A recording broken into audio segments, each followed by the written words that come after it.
ಸಮುದ್ರದ ದಡದಲ್ಲೇ ಇದ್ರೂ ಪುರಿಯ ಜಗನ್ನಾಥನ ದೇವಸ್ಥಾನದ ಒಳಗೆ ಸಮುದ್ರದ ಸದ್ದು ಸ್ವಲ್ಪನೂ ಕೇಳಲ್ಲ. ಹಾಗೆ ಗೋಪುರದ ಮೇಲಿರೋ ಧ್ವಜ ಯಾವಾಗ್ಲೂ ಗಾಳಿಯ ವಿರುದ್ಧ ದಿಕ್ಕಿಗೇನೆ ಹಾರತ್ತೆ. ಯಾಕೆ ಹೀಗೆ? ಒಮ್ಮೆ ನಾರದರು ಪುರಿಯ ಜಗನ್ನಾಥನ ದರ್ಶನವನ್ನ ಪಡೆಯೋಕೆ ಬಂದಿರ್ತಾರೆ. ಆಗ ಹನುಮಂತ, ನನ್ನ ಪ್ರಭು ವಿಶ್ರಾಂತಿ ಪಡಿತಾ ಇದ್ದಾರೆ, ನೀವು ಸ್ವಲ್ಪ ಸಮಯದ ನಂತರ ಒಳಗ್ ಹೋಗಿ ಅಂತ ಹೇಳ್ತಾರೆ.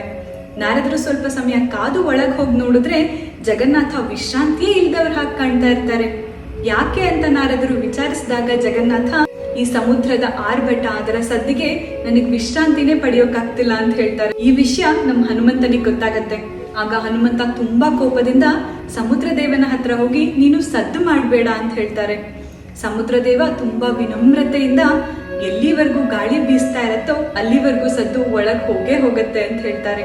ಈಗ ನಮ್ಮ ಹನುಮಂತ ವಾಯುದೇವನ ಹತ್ರನೇ ಬರ್ತಾರೆ. ಈ ಸ್ಥಳದಲ್ಲಿ ಗಾಳಿ ಬೀಸದೆ ಇರೋ ಹಾಗೆ ನೋಡ್ಕೊಳ್ಳಿ ಅಂತ ಕೇಳ್ತಾರೆ. ಆಗ ವಾಯುದೇವ, ಇದು ಸಾಧ್ಯ ಇಲ್ದಿದ್ ಮಾತು, ಆದ್ರೆ ಇದಕ್ಕೊಂದು ಉಪಾಯ ಇದೆ. ನೀನು ದೇವಸ್ಥಾನದ ವಿರುದ್ಧ ದಿಕ್ಕಿಗೆ ತಿರುಗ್ಬೇಕು, ಆಗ ಅದು ಸದ್ದು ಒಳಗ್ ಹೋಗೋದನ್ನ ತಡೆಯುತ್ತೆ ಅಂತ ಹೇಳ್ತಾರೆ. ಇದಕ್ಕೆ ಹೇಳಿದ ತಕ್ಷಣ ನಮ್ಮ ಹನುಮಂತ ದೇವಸ್ಥಾನದ ವಿರುದ್ಧ ದಿಕ್ಕಿಗೆ ತಿರ್ಗೋಕ್ ಶುರು ಮಾಡ್ತಾರಂತೆ. ಹೀಗಾಗಿ ಈಗ್ಲೂ ಪುರಿಯ ಜಗನ್ನಾಥನ ದೇವಸ್ಥಾನದ ಒಳಗೆ ಸಮುದ್ರದ ಸದ್ದು ಸ್ವಲ್ಪನೂ ಕೇಳಲ್ಲ. ಮತ್ತೆ ಗೋಪುರದ ಮೇಲಿರೋ ಧ್ವಜ ಯಾವಾಗ್ಲೂ ಗಾಳಿಯ ವಿರುದ್ಧ ದಿಕ್ಕಿಗೇನೆ ಹಾರತ್ತೆ ಅನ್ನೋ ನಂಬಿಕೆ ಇದೆ.